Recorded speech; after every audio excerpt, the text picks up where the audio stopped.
ಮುಸ್ಸೆ ಪಹಲಿ C Mohabbat ಮೇರೆ ಮೆಹಬೂಬ್ ನ ಮಾಂಗ್, ನನ್ನಿಂದ ಮೊದಲಿನಂತಹ ಪ್ರೀತಿ ಬಯಸದಿರು ಪ್ರಿಯತಮ. There is a famous saying, no, that when you are young, if you are not communist, something wrong with you. And it also goes on to say that if once you grow old and you still communist, then also there is something wrong with you. You chose to leave midway, raising a lot of questions as to why Mr. Atheeq, who's a confidant of the Chief Minister, chose to leave very early. I don't put any personal update on social media. I use entirely, even though it's my personal account, I use it entirely to inform people about the work we are doing. ನೀವು Madavara Bangalore international exhibition ಯಲಹಂಕಕ್ಕೆ ಬರಬೇಕು ಅಂದ್ರೆ it is actually as crow flies, it's only 19 kilometers. ಆದ್ರೆ ರಸ್ತೆಗಳು ಇಲ್ಲದೆ ಇರೋ ಕಾರಣ ನೀವು ಅದ್ರಲ್ಲಿ ಬಂದ್ರೆ it will take almost 1.5 to 2 hours. ಮುಖ್ಯವಾದ ಸ್ಟೇಕ್ ಹೋಲ್ಡರ್ಸ್ ರೈತರೇ ಆಗಿರ್ತಾರೆ, ಯಾಕಂದ್ರೆ ಅವರು ಸಿಟಿ ರಸ್ತೆಗೋಸ್ಕರ ಅವರು ಜಮೀನನ್ನು ಕಳ್ಕೊಳ್ತಾ ಇದ್ದಾರೆ. So we should actually treat them with as much empathy as possible. I think in history of Karnataka, I was the one officer who had spent the second largest time in one department, that is rural development, Panchayat department. Any point of time in Raichur during summers and during off season, more than 1 lakh people turn up for NREGA work every day. So what do? You have to provide employment for them. Even though we are the biggest borrowers from the World Bank, and World Bank survives based on borrowings. Right. We borrow, we pay interest, and based on that income they survive. Yes. And we are the ones who are contributing to it by borrowing money from them. So we should have a better stay, because World Bank is a global cooperative. States like Bihar, UP should get a little more than what they contribute, and the states like Maharashtra, Karnataka, Tamil Nadu, Telangana should get a little less than what we contribute. For Karnataka nanu tagondre, then you look at per capita income of Atheeq and Bengaluru, there is 6 times difference. So we need to make more investment in the likes of Atheeq districts, which means that we need to put more money in northern Karnataka in general, that Kalyan Karnataka in particular. For that also we need a little more resources from this from the pool that we contribute to. That's why that makes it a little fair.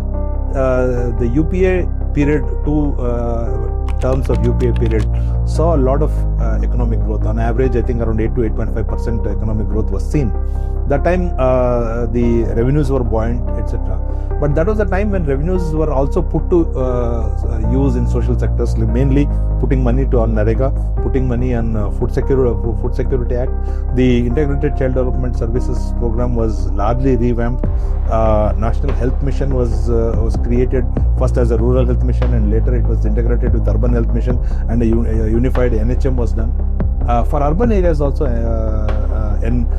JNNURM was. Welcome to South First. I'm Anusha, Ravi, Sood, and today I have with me a very, very, very interesting person that I definitely think most of you in Karnataka know already, and those outside of Karnataka will know from today.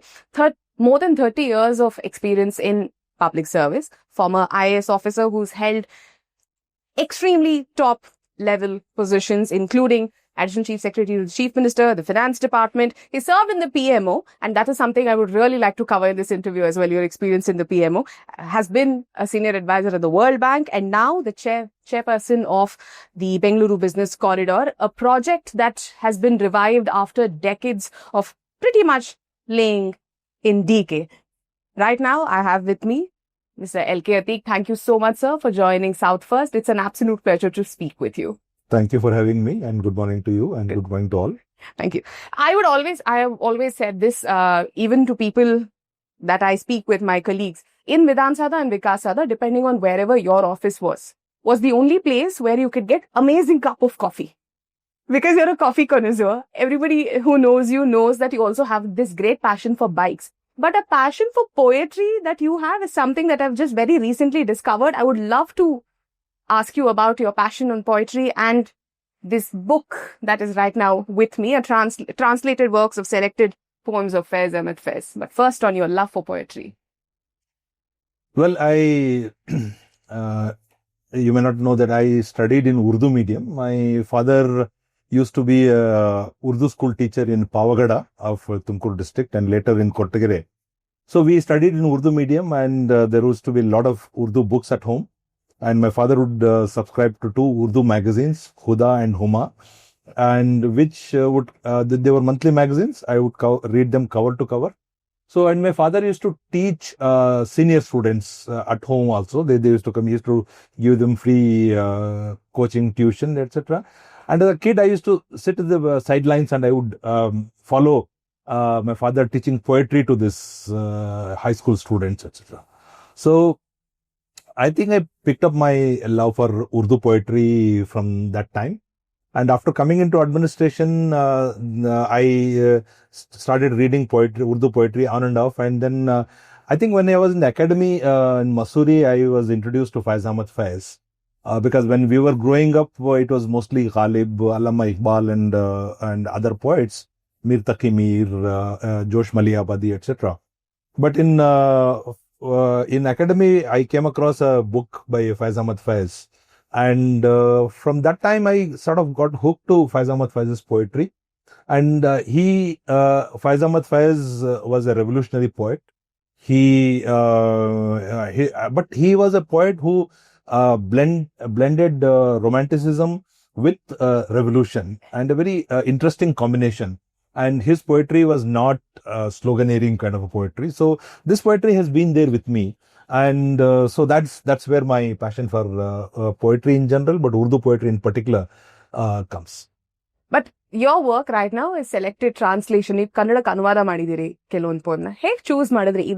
ಇದೇ ಕಾವ್ಯಗಳನ್ನ ಇಲ್ಲ ಇದೇ poems ನಾನು ಕನ್ನಡಕ್ಕೆ ಅನುವಾದ ಮಾಡ್ತೀನಿ? To be honest, ಯಾವ ಪದ್ಯಗಳು ಸ್ವಲ್ಪ ಸುಲಭವಾಗಿ ಅನುವಾದ ಮಾಡಕ್ಕೆ ಸಾಧ್ಯವೋ ಅವುಗಳನ್ನ ನಾನು ಆಯ್ಕೆ ಮಾಡಿದೆ. ಮತ್ತು ಕೆಲವೊಂದು ಬಹಳ ಪಾಪ್ಯುಲರ್ ಆಗಿರುವಂತಹ, ಫೇಮಸ್ ಆಗಿರುವಂತಹ ಪೋಯಮ್ಸ್ ಏನಿದಾವೆ ಫೈಜ್ ಅಹಮದ್ ಫೈಜ್, ಅವು ಮತ್ತು ಸ್ವತಂತ್ರ ಕಾವ್ಯ, ಅದನ್ನ ಯಾಕಂತ ಹೇಳಿದ್ರೆ ಗಜಲ್ ಏನಿದೆ ಅದು ರೈಮಿಂಗ್ ಪೋಯಟ್ರಿ ಇರ್ತದೆ. ಅದನ್ನ ಟ್ರಾನ್ಸ್ಲೇಟ್ ಮಾಡೋದು ಸ್ವಲ್ಪ ಕಷ್ಟ ಅಂತ ಅನಿಸ್ತದೆ ನನಗೆ, ಯಾಕಂದ್ರೆ ಕನ್ನಡದಲ್ಲೂ ಕೂಡ ಅದನ್ನ ರೈಮ್ ಆಗಬೇಕು. So but independent or free verse. Faiz has written a lot of, in Urdu it is called nazms, ghazal and nazm. Nazm is a free verse. So I largely, most of my translations are free verse, which I have translated because as I know, I'm a Urdu mother tongue person who has learned Kannada. So I have my own limitations with actually translating Kannada poetry into Kannada. So I chose the easier one to and the simpler one to translate. Which also compels me to ask you a question, because you have been in public sector for so long. As ನೀವು ಜಾಸ್ತಿ ನನಗೆ ಗೊತ್ತಿರೋ ಹಾಗೆ, the roles that you've played have primarily been in the social sector, like you keep saying, whether it is water, RDPR, whether education. Yes. I would just, because I'm also a translator, it's out of curiosity that I'm asking, were Faiz Ahmed Faiz's poem more appealing to you? Yeah, because you've also worked in the social sector, because his poetry neeve heldange revolutionary nu ide, but he's also, by his own ideology, is a Marxist. Yes. He's a communist. Yes.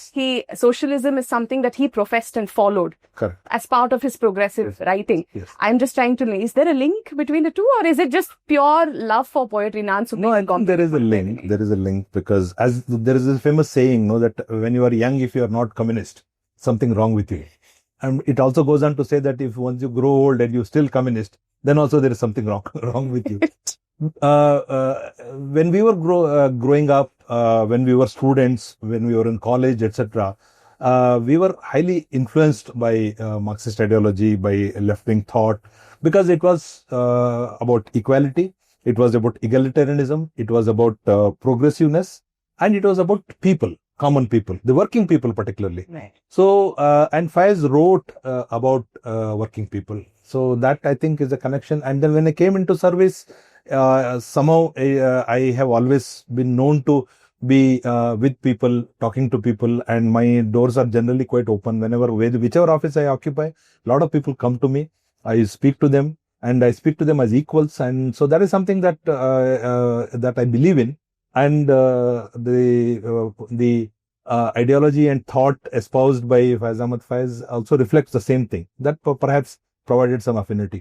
ನೀವು ಮೊದಲನೇ ಸರ್ತಿ when you told me about your translation of Faiz Ahmed Faiz, the first thought that came to me is what a time to translate Faiz's poetry, because I don't know how many people have read Faiz, but primarily his poetry is all about, like you said, revolution, but also accountability, also against oppression, also against tyranny and dictatorship.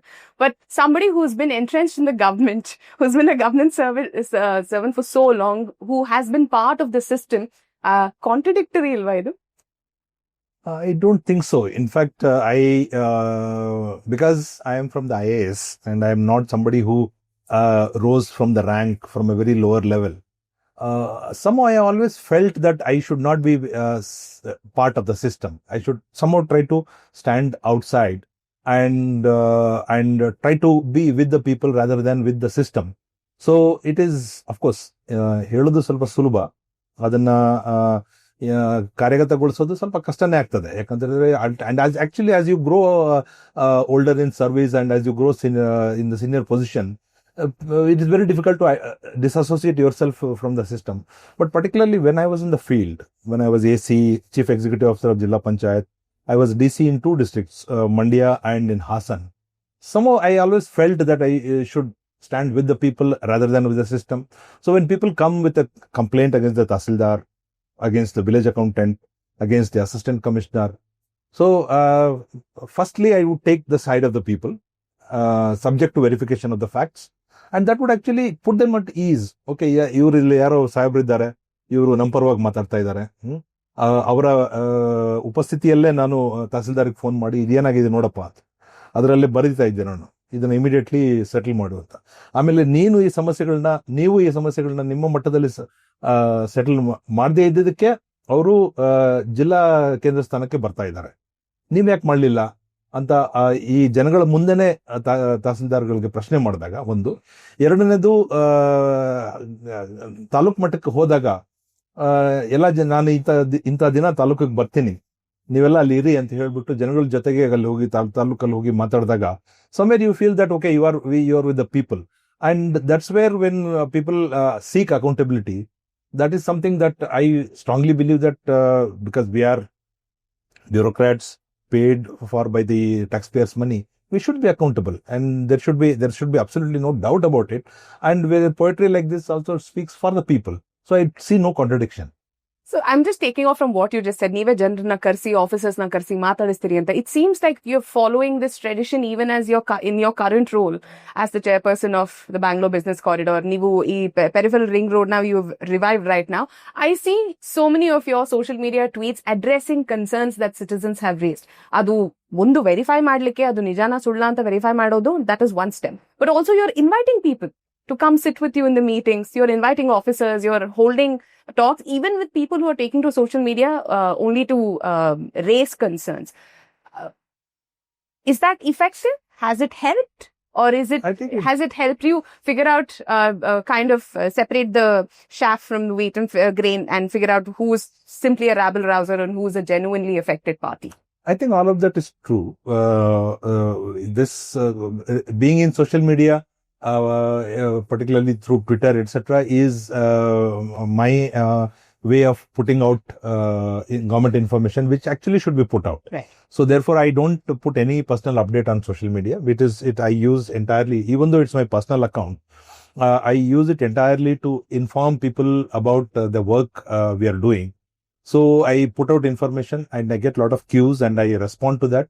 But more than that, not everybody is on social media. Yeah. Not everybody is on, and Twitter is largely English. Yes. Of course, we put it in Kannada also. Beyond social media, beyond Twitter, etc., you have to go down to the people. Right. So I would like to actually go and sit with all the farmers. ಆದ್ರೆ ಏನಾಗಿದೆ ಅಂತ ಹೇಳಿದ್ರೆ ಈ ಯೋಜನೆ 2005ರಿಂದ ನೆನೆಗುದಿಗೆ ಬಿದ್ದಿದೆ. The final notification for 1,810 acres of land to be acquired was issued in 2007. We are in 2025 and reaching 2026. So 19 years. So 18 to 19 years ಆದ್ಮೇಲೂ ಕೂಡ ನಾವು ಜಮೀನು ಅಕ್ವೈರ್ ಮಾಡ್ಕೊಂಡಿಲ್ಲ, ಅವ್ರಿಗೆ ಪರಿಹಾರ ಕೊಟ್ಟಿಲ್ಲ, ಮತ್ತೆ ರಸ್ತೆ ಮಾಡಿಲ್ಲ.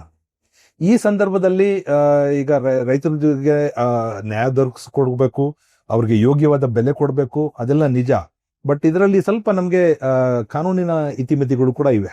ಯಾಕಂದ್ರೆ ನೋಟಿಫಿಕೇಶನ್ ಹಳೆಯದು, ಆ ಟೈಮಲ್ಲಿ ಏನ್ ರೇಟ್ ಇತ್ತು ಅದನ್ನ ನೋಡ್ತಾರೆ. ಈಗಿನ ರೇಟ್ ನಾವು ಕೊಡಬೇಕು ಅಂತ ನಾವು ಮುಂದುವರೆದ್ರು ಕೂಡ ಗೈಡೆನ್ಸ್ ವ್ಯಾಲ್ಯೂಗಳು ಕಳೆದ ಒಂದು 7-8 ವರ್ಷದಿಂದ ಈ ಭಾಗದಲ್ಲಿ ರಿವೈಸ್ ಆಗಿಲ್ಲ, ಬೇರೆ ಕಡೆ ರಿವೈಸ್ ಆಗಿದ್ರು ಕೂಡ ಅದು ರೈತರು ಪ್ರಶ್ನೆ ಮಾಡ್ತಾರೆ.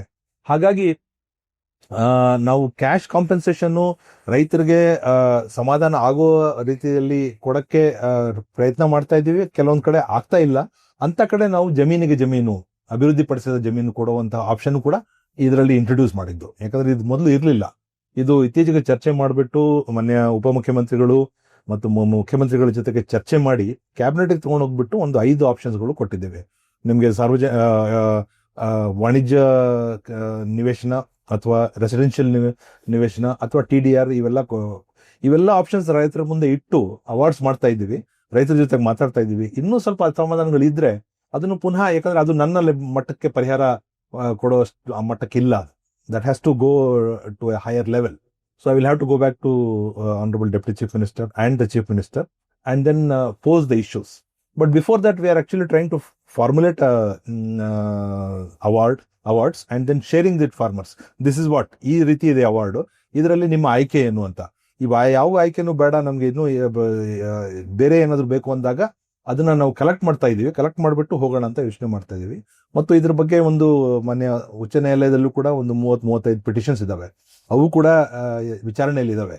ಹಾಗಾಗಿ ಅವೆಲ್ಲ ಇತ್ಯರ್ಥ ಆದ್ಮೇಲೆ, ಬಟ್ ಇದೆಲ್ಲ ಮಾಡಿ ರಸ್ತೆ ಮಾಡಲೇಬೇಕು ಅನ್ನೋದು ಬಹಳ ನಮ್ಮ ಇದು. ಯಾಕಂದ್ರೆ ಇದು ಬಹಳ ಪ್ರಾಮುಖ್ಯವಾದ ರಸ್ತೆ. ನಾನು ಅಲ್ಲಿ ಫೀಲ್ಡ್ ಹೋಗಿ ನೋಡ್ಕೊಂಡು ಬಂದೆ, ಅಲ್ಲಿ ರೋಡ್ಗಳೇ ಇಲ್ಲ. ನೀವು ಮಾದಾವರ ಬ್ಯಾಂಗ್ಳೂರ್ ಇಂಟರ್ನ್ಯಾಷನಲ್ ಎಕ್ಸಿಬಿಷನ್ ಯಲಹಂಕಕ್ಕೆ ಬರಬೇಕು ಅಂದ್ರೆ it is actually as crow flies, it's only 19 kilometers. ಆದ್ರೆ ರಸ್ತೆಗಳು ಇಲ್ಲದೆ ಇರೋ ಕಾರಣ ನೀವು ಅದ್ರಲ್ಲಿ ಬಂದ್ರೆ it will take almost 1.5 to 2 hours. No doubt, ನೀವೇ ಹೇಳ್ದಂಗೆ it's a very challenging project. In fact, when I was reading about the project, something peculiar that occurred to me is this project's proposal is as old, if not slightly less, than your entire service. 91 ali, I think my service is about 34 years. This is about 20 years. No, so the first proposal came in 93. Okay. Is what I'm saying. That's why I said from the proposal. Yeah, so pretty much, it's 2 years younger than your service, I must say. But now here you are leading this entire special purpose vehicle that is supposed to implement this. Adra neevu compensation ಬಗ್ಗೆ ಮಾತಾಡಬೇಕಾದ್ರೆ I understand the financial components of it. But there are some arguments that are also placed that for some farmers, land is not just a economic component, it's also an emotional component. Is that a challenge, and how are you addressing it? ಇದು infrastructure ಯೋಜನೆ ಆಗಿರೋದ್ರಿಂದ ನಾವು ಒಂದು limited corridor ಅಲ್ಲಿ 100 metre ಅಲ್ಲಿ ನಾವು ಮಾಡ್ತಾ ಇದ್ದೇವೆ. ಒಂದು ಎರಡನೇದು, ಇದು ಬಹುಶಃ ಆಲ್ಮೋಸ್ಟ್ ಅರ್ಬನ್ ಏರಿಯಾ ಆಗ್ಬಿಟ್ಟಿದೆ. ಇದರಲ್ಲಿ ಒಂದು 25% BBMP ಎಕ್ಸ್ BBMP ಲಿಮಿಟ್ ಇದ್ದು, ಉಳಿದಿದ್ದು ಔಟ್ಸೈಡ್ ಲಿಮಿಟ್ ಇದ್ರೂ ಕೂಡ it is still coming within 5 kilometers of the municipal limits. ಒಂದು, and it is coming under the local planning area of BDA. ಇದು ಅರ್ಬನ್ ಏರಿಯಾ ಆಗಿರೋದ್ರಿಂದ ಇದನ್ನ at some point of time this will not remain an agricultural land. This will have to be used for non-agricultural purposes also. ಇದನ್ನ ಮತ್ತು ಇಂತಹ ಒಂದು road ಬಂದ್ರೆ ಅಲ್ಲಿ ಅಕ್ಕಪಕ್ಕ ಇರೋ ಜಮೀನುಗಳಿಗೆ ಹೆಚ್ಚಿನ ಮೌಲ್ಯ ಬರುತ್ತೆ. ಒಂದು ಎರಡನೇದು, ಇದರಿಂದ about 70% of the land losers are going to benefit because ಅವರ ಒಂದು ಸ್ವಲ್ಪ ಜಮೀನು ಇನ್ನೂ ಉಳ್ಕೊಳ್ತಾ ಇದೆ on the side of the road. Okay. They are not losing the entire land, they are losing 70%, they are losing about part of their land. ಯಾರ್ಯಾರು part of the land lose ಮಾಡ್ತಾ ಇದ್ದಾರೆ, ಇನ್ನೂ ಪಾರ್ಟ್ ಉಳಿತಾ ಇದೆ, ಅವ್ರ ಹತ್ರ 3 ಎಕರೆ ಜಮೀನ್ ಇದ್ರೆ 1 ಎಕರೆ ಇದಕ್ಕೆ ಹೋಗ್ತಾ ಇದೆ, 2 ಎಕರೆ ಉಳಿತಾ ಇದೆ. ಈ 2 ಎಕರೆಗೆ ಬೆಲೆ ಬರುತ್ತೆ. ಯಾವಾಗ ಬರುತ್ತೆ? ಈ ರಸ್ತೆ ಆದ್ರೆ. ರಸ್ತೆ ಆಗೋ ನಿರೀಕ್ಷೆಯಲ್ಲೇ ಬಹಳ ಬೆಲೆಗಳು ಹೋಗ್ಬಿಟ್ಟಿದಾವೆ, ರಿಯಲ್ ಎಸ್ಟೇಟ್ ವ್ಯಾಲ್ಯೂಸ್. ಈ ರಸ್ತೆ ಬಂದ್ರೆ ಅದಕ್ಕೆ ಬೆಲೆ ಬರೋದ್ರಿಂದ ರೈತರಿಗೆ ಕೂಡ ಈ ಭೂಮಾಲೀಕರಿಗೂ ಕೂಡ ಈ ಯೋಜನೆಯಲ್ಲಿ ಒಂದು ಸ್ಟೇಕ್ ಇದೆ. ಬಟ್ ಕೆಲವರು ಎಲ್ಲ ಕಳ್ಕೊಳ್ತಾ ಇದ್ದಾರೆ. They are not retaining any piece of land. ಅಂತವ್ರಿಗೆ ಸ್ವಲ್ಪ ಸಮಸ್ಯೆ ಆಗ್ತಾ ಇದೆ. ಒಂದು ಎರಡನೇದು, ಅರ್ಧ ಎಕರೆಕ್ಕಿಂತ ಕಡಿಮೆ ಇರೋರಿಗೆ ನಾವು ಬರೀ ಕ್ಯಾಶ್ ಕೊಡ್ತಾ ಇದ್ದೀವಿ, ಅವರು ನಮ್ಮ ಗತಿ ಏನು ಅಂತ ಕೇಳ್ತಾ ಇದ್ದಾರೆ. ಮೂರನೇದು, ಕೆಲವೊಂದ್ ಕಡೆ ಇಲ್ಲಿಗಲ್ ಆಗಿ ಲೇಔಟ್ಗಳು ಮಾಡ್ಬಿಟ್ಟಿದ್ದಾರೆ ವಿತಿನ್ ಅವರ್ ನೋಟಿಫೈಡ್ ಏರಿಯಾ. 20 ವರ್ಷ ಆಗಿದೆ, ಬರ್ಲಿಕ್ಕಿಲ್ಲ ಅಂತ ಮಾಡ್ಬಿಟ್ಟಿರ್ಬೇಕು. ಅವ್ರು ಏನ್ ಮಾಡಿದ್ದಾರೆ, ಅದನ್ನ ಸಣ್ಣ ಸಣ್ಣ ಸೈಟ್ಗಳು ಮಾಡ್ಬಿಟ್ಟು ಮಾರಿದ್ದಾರೆ. ಆ ಸೈಟ್ ಓನರ್ಸ್ಗೆ ಕಡಿಮೆ ಕಾಂಪೆನ್ಸೇಷನ್ ಆಗುತ್ತೆ, ನಾವೇನ್ ಮಾಡ್ಬೇಕು ಅಂತ. ಇಂಥ ಕೆಲವೊಂದು ಪೆಕ್ಯುಲಿಯರ್ ಇಶ್ಯೂಸ್ ಆರ್ ದೇ.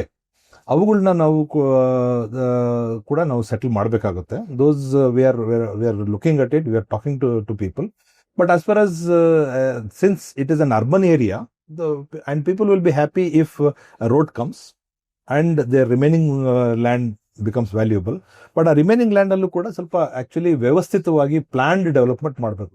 ಈಗ ಏನಾಗಿದೆ, ಹಳ್ಳಿಯಲ್ಲಿ ಒಂದು ಹಾವಿನ ರೀತಿಯಲ್ಲಿ ರಸ್ತೆ ಹೋದ್ರೆ ಅದೇ ರೀತಿ ರಸ್ತೆ ಡೆವಲಪ್ ಆಗ್ತಾ ಇದೆ ಹೊರತು ಅದನ್ನ ಯಾರು ಸ್ಟೇಟ್ ಕೂಡ ಮಾಡ್ತಾ ಇಲ್ಲ. ಮತ್ತೆ ರೈತರ ಜಮೀನುಗಳು ಬಹಳ ಒಂಕುಡೊಂಕಾಗಿರ್ತವೆ, ಸರ್ವೆ ನಂಬರ್ಗಳು ಅದನ್ನ ಎಲ್ಲ ಹಿಸ್ಸ ಮಾಡಿ ಪೋಡಿ ಮಾಡಿ ಬಹಳ ಚಿಕ್ಕದ ಪೀಸಸ್ ಆಗಿರ್ತದೆ. ಅದನ್ನ ಕನ್ಸಾಲಿಡೇಟ್ ಮಾಡಿ ಸ್ವಲ್ಪ ದೊಡ್ಡ ಪೀಸಸ್ ಮಾಡಿ ಸ್ವಲ್ಪ ಬೆಟರ್ ಡೆವಲಪ್ಮೆಂಟ್ ಆದ್ರೆ city will look better and it should and city should belong to everyone. And ಅದರಲ್ಲಿ ಮುಖ್ಯವಾದ ಸ್ಟೇಕ್ ಹೋಲ್ಡರ್ಸ್ ರೈತರೇ ಆಗಿರ್ತಾರೆ. ಯಾಕಂದ್ರೆ ಅವರು ಸಿಟಿ ರಸ್ತೆಗೋಸ್ಕರ ಅವರು ಜಮೀನನ್ನ ಕಳ್ಕೊಳ್ತಾ ಇದ್ದಾರೆ. So we should actually treat them with as much empathy as possible. Absolutely. Bengaluru it's like a pit that has no bottom. We keep taking land, water, resources from everywhere else. Correct. But I must give credit where it's due. I can't recall another project where so many compensation options were given to the people who are going to lose their property or land or etc. So which compels me to ask, has it got a lot to do with your experience throughout as an IAS officer? Yakandre, as I recall, ಈ ಕಲ್ಯಾಣಿಗಳ restoration ಆಗಿರ್ಬೋದು, ಇಲ್ಲ ಮನ್ರೇಗಾ ಅಡಿ ಕೆಲಸ ಕೊಡುವಂತ ಒಂದು schemes ಆಗಿರ್ಬೋದು, a lot of restoration projects were undertaken when you were part of the RDPI, when you were leading the RDPI team. Are there projects like that you would like to recall, projects that were close to your heart in your service? I think I was very happy in my 5 years of RDPR. Correct. I think I was in history of Karnataka, I was the one officer who had spent the second largest time in one department, that is Rural Development, Panchayat Raj Department. Right. Before me, Mr. M.R. Srinivas Murthy was the person who spent about 6 years once and another 1 year in other time. So ನನಗೆ ಆ ಒಂದು ಇಲಾಖೆ ತುಂಬಾ ತೃಪ್ತಿ ತಂದಿದೆ. ಮುಖ್ಯವಾಗಿ ಒಂದು ಮಹಾತ್ಮ ಗಾಂಧಿ ನರೇಗಾ ಯೋಜನೆ, ನಾನು ಅಲ್ಲಿ ಹೋದಾಗ 8 ಕೋಟಿ ಮಾನವ ದಿನಗಳ ಒಂದು ಎಂಪ್ಲಾಯ್ಮೆಂಟ್ ಜನರೇಷನ್ ಮಾಡ್ತಾ ಇದ್ವಿ. ನಾನು ಅದನ್ನ 16 ಕೋಟಿಗೆ ತಗೊಂಡೋಗಿದ್ದೆ. And for every 1 crore of person days of work we take, about 5,500 crores comes to the government of Karnataka, out of which 90% ಕೇಂದ್ರ ಸರ್ಕಾರದ್ದು. ರಾಜ್ಯ ಸರ್ಕಾರದ ಕಾಂಟ್ರಿಬ್ಯೂಷನ್ ಓನ್ಲಿ 10% ಆಗುತ್ತೆ ಇನ್ ಎಫೆಕ್ಟ್. ಹಾಗಾಗಿ ಇದು ಕೇಂದ್ರ ಸರ್ಕಾರದಿಂದ ಎಷ್ಟು ದೊಡ್ಡ ಪ್ರಮಾಣದ ಯೋಜನೆ ಇದ್ದಾಗ ಯಾಕೆ ನಾವು ಯೋಜನೆಯನ್ನ ಉಪಯೋಗಿಸ್ಕೋಬಾರ್ದು ಅಂತ ಹೇಳ್ಬಿಟ್ಟು ನಾನು NREGA also had lot of spin of benefits. Like ಆ ಕೆಲಸದಿಂದ ನಾವು ಕೆರೆಗಳನ್ನ ರೆಸ್ಟೋರ್ ಮಾಡಬಹುದು, ಕಲ್ಯಾಣಿಗಳನ್ನ ರೆಸ್ಟೋರ್ ಮಾಡಬಹುದು, ಅರಣ್ಯೀಕರಣ ಮಾಡಬಹುದು. Lot of social forestry Plantations var taken place. In addition, you also create village infrastructure. We created infrastructure in schools, playgrounds, compound walls, kitchen gardens. We did a lot of work. So that is actually very, very satisfying. And all this work would result in money going into the accounts of the workers. Right. In their account of the worker. And anywhere between 25,000 to 30,000 rupees in a year, people can work due to part-time works, etc. And also, unfortunately, ಅವ್ರಿಗೆ ಬೇರೆ ಉದ್ಯೋಗ ಅವಕಾಶಗಳು ಇಲ್ಲದೆ ಇರೋದ್ರಿಂದ, in fact at any point of time in Raichur during summers and during of season, more than 1 lakh people turn up for NREGA work every day. So what do? You have to provide employment for them. And in the long run, you have to shift people towards sustainable jobs in farm sector, non-farm sector, and other sectors also. But till you do that, you need this safety net. One should also acknowledge how important NREGA was during COVID and pandemic years. Definitely. I think without COVID time ಅಲ್ಲಿ ಒಂದು 15 ದಿವಸ ಈ NREGA work ಅಲ್ಲಿ ಬರೋದ್ರಿಂದಲೂ ಕೂಡ Covid spread ಆಗುತ್ತೆ ಅಂತ ಅದನ್ನು ಕೂಡ ಸ್ಥಗಿತ ಮಾಡಿದಾಗ ನಮಗೆ ಸಿಕ್ಕಾಪಟ್ಟೆ ಕಂಪ್ಲೇಂಟ್ಸ್ ಬಂತು, ತುಂಬಾ ಬೇಡಿಕೆಗಳು ಬಂತು. ಇಲ್ಲ ಈಗ ನಮ್ಗೆ ಬೇರೆ ಉದ್ಯೋಗಗಳೇ ಇಲ್ಲ, ನಾವು ಸ್ವಲ್ಪ ದೂರ ನಿಂತ್ಕೊಂಡಾದ್ರೂ ಕೆಲಸ ಮಾಡ್ತೇವೆ, ಬಟ್ ಕೆಲಸ ಕೊಡಿ ಅಂತ ಬಿಟ್ಟು 15 to 20 days ಸ್ಥಗಿತ ಮಾಡಿದ್ಮೇಲೆ then we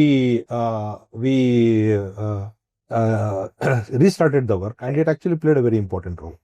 You may be very happy ನೀವು ಗ್ರಾಮೀಣ ಅಭಿವೃದ್ಧಿನಲ್ಲಿ ಕೆಲಸ ಮಾಡಿದಾಗ ನಿಮ್ಗೆ ತುಂಬಾ ಖುಷಿ ಇರಬಹುದು, but personally I was very happy when you were in the finance department, because I would come asking you for all the budget details, etc. as a reporter, which also means I would like to understand your role in the World Bank, because you have such great hold over finances. You've been an advisor. You've played a very crucial part even in the incumbent government, Karnataka government's plans of implementing these guarantee schemes. But before all of this, just a little bit about your role in the World Bank and how it shaped your. At the World Bank, I worked as senior advisor to the executive director representing India, Bangladesh, Bhutan, and Sri Lanka. So we were at the board and I was a senior advisor. So at the World Bank, ನಾವು ಏನ್ ಮಾಡ್ತಾ ಇದ್ವಿ ಅಂತ ಹೇಳಿದ್ರೆ ಎಲ್ಲ ವಿಶ್ವದಲ್ಲಿ ಬರುವಂತ ಯಾರ್ಯಾರು ಸಾಲ ತಗೊಂತಾರೆ, ಯಾವ್ಯಾವ ಕಂಟ್ರಿಗಳು, ಆಲ್ ಅಭಿವೃದ್ಧಿ ಶೀಲ ದೇಶಗಳು, ಅವರ ಎಲ್ಲ ಲೋನ್ ಪ್ರಪೋಸಲ್ಸ್ ಬೋರ್ಡಿಗೆ ಬರ್ತಾ ಇದ್ವು. ಬೋರ್ಡ್ ಅಲ್ಲಿ ನಾವು ಅಪ್ರೂವ್ ಮಾಡ್ತಾ ಇದ್ವಿ. ಒಂದು. ಎರಡನೇದು ಈ ಬಾರೋವರ್ಸ್ ಪರವಾಗಿ, ಕಂಟ್ರೀಸ್ ಪರವಾಗಿ, India, Bangladesh, Bhutan and Sri Lanka, all 4 countries we used to represent. ಈ 4 ಕಂಟ್ರಿಗಳ ದೃಷ್ಟಿಕೋನ, our view point, we used to present at the board. And so it was a good experience. It was a great exposure where I learned about international development finance, where we used to argue in favor of the developing countries. We used to argue that world bank ownership ನ change ಮಾಡಿ ಅಂತ ಬಹಳ ದೊಡ್ಡ ಒಂದು ಹೋರಾಟನೇ ಮಾಡಿದ್ವಿ ಅದನ್ನ. ಯಾಕಂದ್ರೆ ಈಗ it's largely held, the share capital is largely held by the developed countries. ಅದರಲ್ಲೂ America alone holds 15%.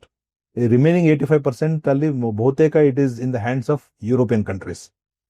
India has 3%, China has 5%. We don't have, even though we are the biggest borrowers from the World Bank, and World Bank survives based on borrowings. Right. We borrow, we pay interest, and based on that income, they survive. Yes. And we are the ones who are contributing to it by borrowing money from them. So we should have a better stay because World Bank is a global cooperative. So awaga ನಾವು ಇದನ್ನ ownership pattern reform ಮಾಡಿ developing ಕಂಟ್ರೀಸ್ಗೆ ಜಾಸ್ತಿ share ಕೊಡಿ ಅಂತ ಒಂದು ವಾದ ಮಾಡಿದ್ವಿ. ಅದು ಫೈನಲಿ ಸಕ್ಸಸ್ ಆಗಲಿಲ್ಲ. ಆಮೇಲೆ ಈ ಪ್ರೊಕ್ಯೂರ್ಮೆಂಟ್ ನಾರ್ಮ್ಸು, ಲೋನ್ ಸ್ಯಾಂಕ್ಷನ್ ಮಾಡುವಂತಹ ಏನು ಪ್ರೊಸೀಜರ್ಸ್ ಇದಾವೆ, ತುಂಬಾ ಬ್ಯೂರೋಕ್ರಸಿ ಇದೆ, ಇದನ್ನ ಸರಳ ಮಾಡಿ.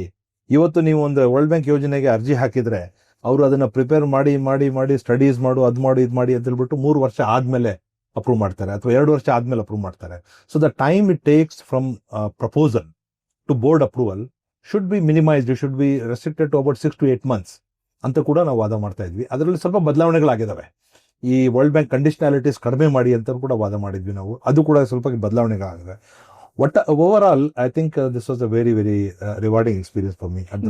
Because of the answer you gave me, this is a question just popped up. Just like how you've advocated for countries like India with the World Bank, you've also advocated for fiscal rights of contributing states within the country, like Karnataka. With a lot of finance commission coming to Karnataka, we've had this discussion so many times of how contributing states like Karnataka, Tamil Nadu, Maharashtra are always given the short end of the stick. And we've so many times I've asked you, why is it that the Finance Commission cannot consider other components that will help states like this, that deserve the kind of money?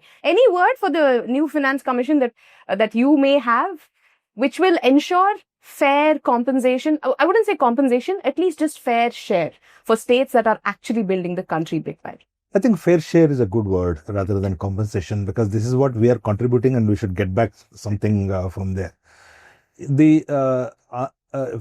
Finance Commission in a setup alle redistribution has been built up, because Constitution says, Article 280 says that the President shall set up a Finance Commission once in 5 years to advise the central government on how to allocate the resources, the tax revenues that are collected by the states and the center.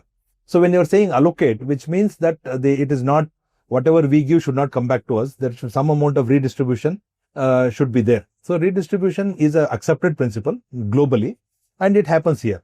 So nobody disputes that. Andre states like Bihar, UP should get a little more than what they contribute.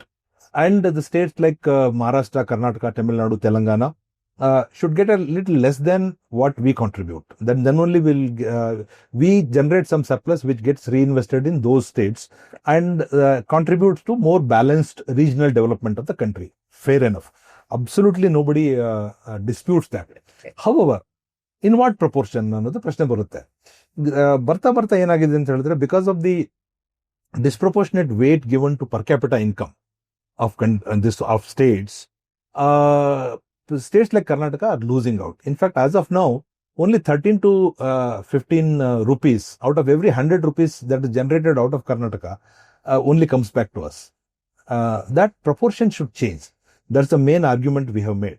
And that argument we have also made that cities like Bengaluru are growth centers, and we are attracting workforce from all over the country.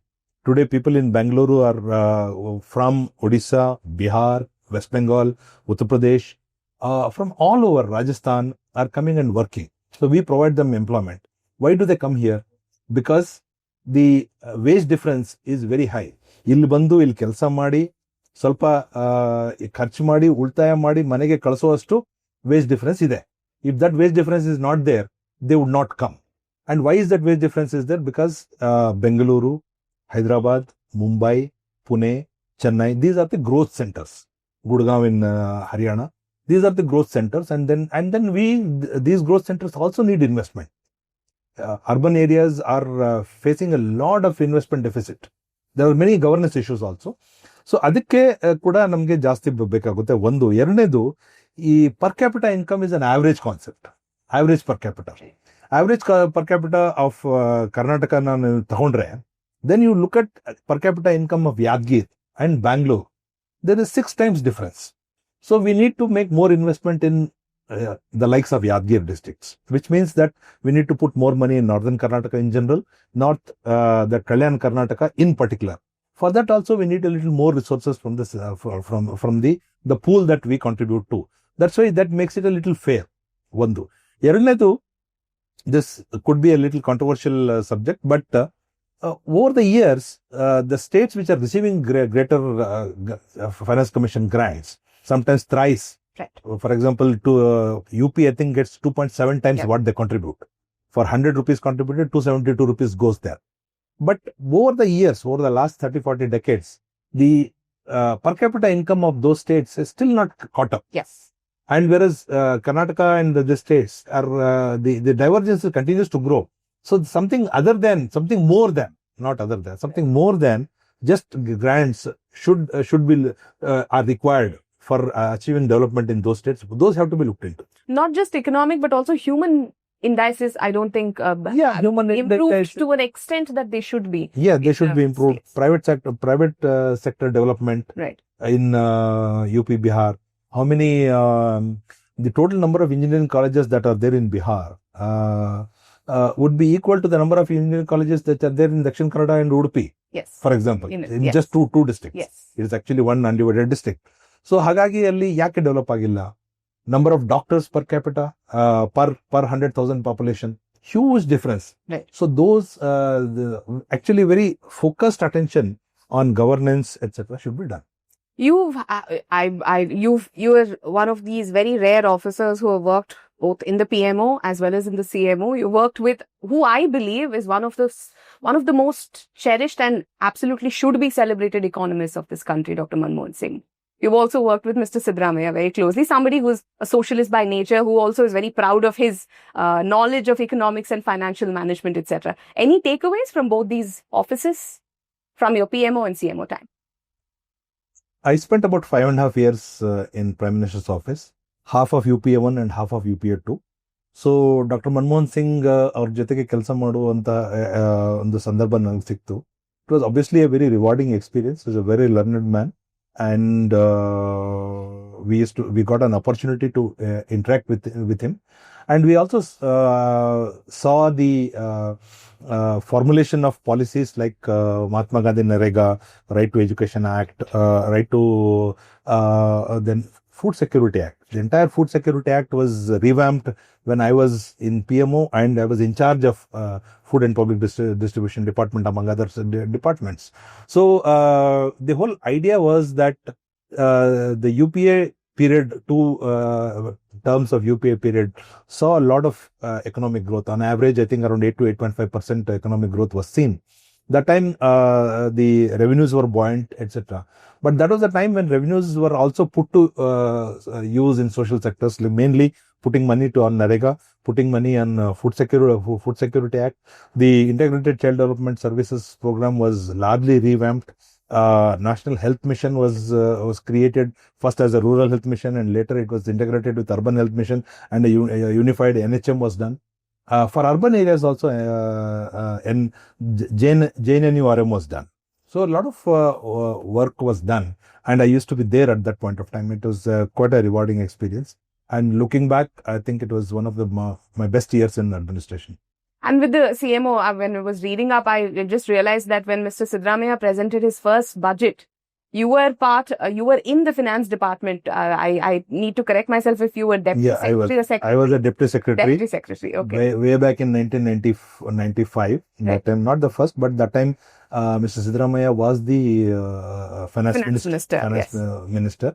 And I used to be a very junior officer as deputy secretary. I remember this one, ನಾನು ಒಂದು note ಕಳಿಸ್ಕೊಟ್ಟಿದ್ದೆ, English ಅಲ್ಲಿ ಬರ್ದಿದ್ದೆ, ಕೈಯಲ್ಲೇ English ಅಲ್ಲಿ ಬರ್ದು ಕಳಿಸ್ಕೊಟ್ಟೆ. So it came up, for some reason, not all files go to finance minister, but this particular file, for some reason, went up to finance minister. Then it came back, the approval, etc. I got a call from finance minister's office, and I didn't get a call. My boss got a call, and the instruction was, ಅವ್ರಿಗೆ ಕನ್ನಡದಲ್ಲಿ ಬರೆಯಕ್ಕೆ ಹೇಳಿ ಅಂತ. So he would insist on that. Sometimes he would get angry and return the file if it is not in Kannada. So that was my one anecdote of when Sri Siddaramaiah was the finance minister way back in 1995. So, of course, afterwards I didn't know him well till I joined the Chief Minister's office in 2016. Right. So then, earlier this year, you've had a very long working relationship with Mr. Siddaramaiah. Ever since you joined the Chief Minister's office, you've been an advisor. You've been somebody that he leans on also for economic financial advice. Budgetally, you've been a advisor to the Chief Minister. But earlier in January this year, you got an extension to continue in the office, but you chose to leave midway, raising a lot of questions as to why Mr. Atheeq, who's a confidant of the Chief Minister, chose to leave very early. Would you like to answer those questions, concerns? I felt that there should be a time when people should leave and then do something else. So I also was not able to focus enough on my family side, spend more time at home now. So I left, and when I left, I was actually planning to leave everything. But Chief Minister sir told me that at least do this work. Okay.